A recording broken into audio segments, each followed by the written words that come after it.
All good. Good to go. Ready to go.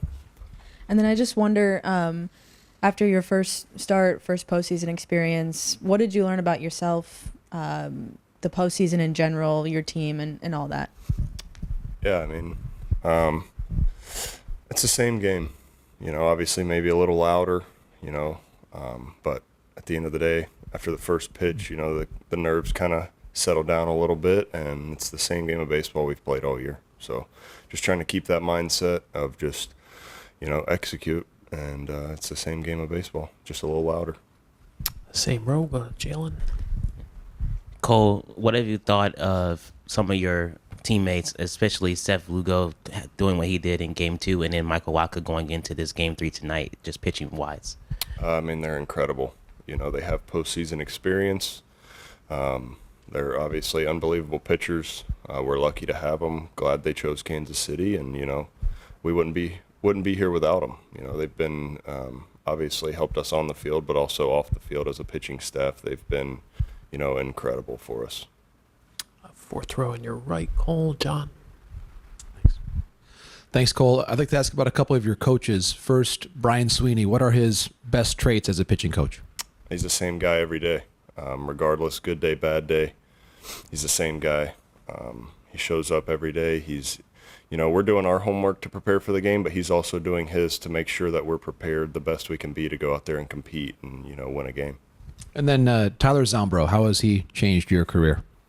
That's my contact at Tread. Obviously, he's helped me tremendously with just, they give me my workouts, mechanical analysis, all that kind of stuff. So he's the guy I talk to when I have, questions like that. And yeah, he's awesome. Up front on your left, Cole. Go to Peter. Hey, Cole. How did facing the Yankees previously, that one start, maybe prepare you, and how do you navigate this lineup? I mean, do my homework and execute. I mean, if I execute my pitches, I feel like I have a pretty good chance. Obviously, they're an unbelievable team. They have, two of the best hitters in baseball. But just execute. That's my goal. Trust the guys behind me and execute. And I'm interested to notice, have you had a chance to reflect on last year's trade, going from an organization that ended up winning the World Series to now being in the center of a rotation that has a chance to go there? Yeah, I mean, I watched all the postseason games last year. I have some friends that I'll have for the rest of my life in Texas. So, yeah, I mean, I watched all those games. I still keep in touch with some of the guys over there. Like I said, Nathan Evaldi, every now and then me and him will shoot texts back and forth. Obviously, he's unbelievable in the postseason. But, I mean, I have guys, like Michael Wacha, Seth Lugo, Will Smith, Chris Stratton. They've all pitched in the postseason a lot, in our locker room. So just talking to them, brainstorming with them, seeing what they do, if anything changes, that kind of stuff. Second row on your right, Cole. Jake. Hey, Cole.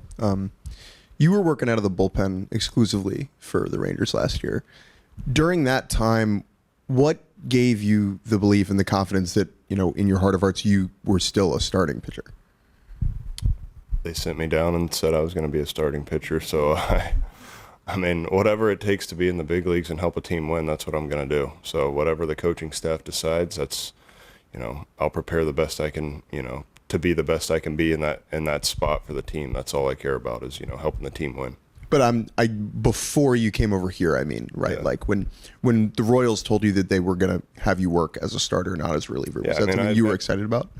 Yeah, I've been a starter my whole life leading up to that. So it was just, I had a really good routine, I felt like. So it was going back to that routine. I had obviously switched up my routine a little bit, becoming a reliever for a few months. So just going back to, the routine I had, tweaking some things and going from there. Go to Jorge, then Ron. Cole, that homework that you mentioned, how much is that centered on Aaron Judge and Juan Soto, navigating those two guys, and what kind of challenges do they provide? Yeah, I mean, it's centered on all 15 guys over there. Obviously those are the two guys. You got to be careful. You can't make mistakes. They make you pay. So maybe do a little more digging on them too. But I mean, I gotta get 7 other guys out as well. So it's just like I said, doing my homework, figuring out where I can go with certain pitches where I don't I should, kind of stay away from with certain pitches, and, go from there. Go to Ron up front. How has the way the Royals worked with pitchers and prepared them been similar, and how different from how the Rangers did it? I mean, it's, I wouldn't say it's too much different in a sense. It's, everybody obviously has their way of the way they explain things, but it all kind of comes back to, the same concepts, get ahead, stay ahead, fill up the strike zone, command your pitches, and, trust the guys behind you. That's the biggest thing I feel like everybody preaches everywhere.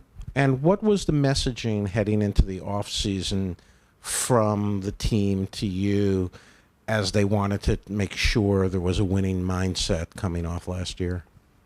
I feel like we have a pretty good thing. We wear the Today shirt. We don't care what happened last year. That's last year. This is this year. We're focused on day by day. And, that's what our mindset was coming into spring training. We expected to, be a lot better. And, we're not done. Thank you. Yeah. John in the fourth row.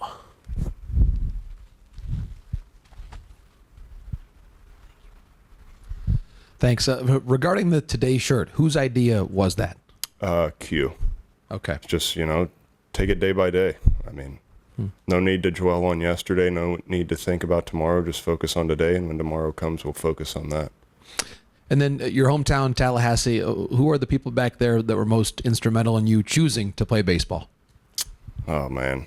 I don't really know. I grew up obviously playing. The people that helped me the most, my high school coach, Mike Posey, his son, Micah Posey, Zach Cole.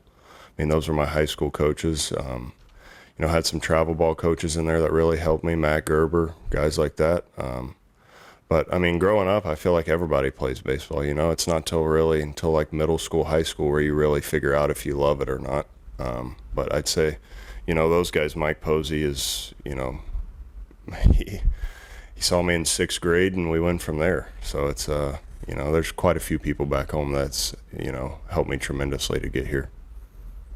And third row on your left, Cole. You mentioned Waka. What can you tell us about him that the average person doesn't know or doesn't see on the day-to-day basis? It's one of the best human beings you'll ever meet in your life. The way he shows up every day, the attitude he brings, he pushes every single person in that locker room to be better every day. If you see him in the dugout, he's always cheering on, whoever's on the mound, at the plate, it doesn't matter. He works unbelievably hard to be prepared to, help the team win every single day. Like I said, just unbelievable human being, obviously an unbelievable baseball player, and we're lucky to have him.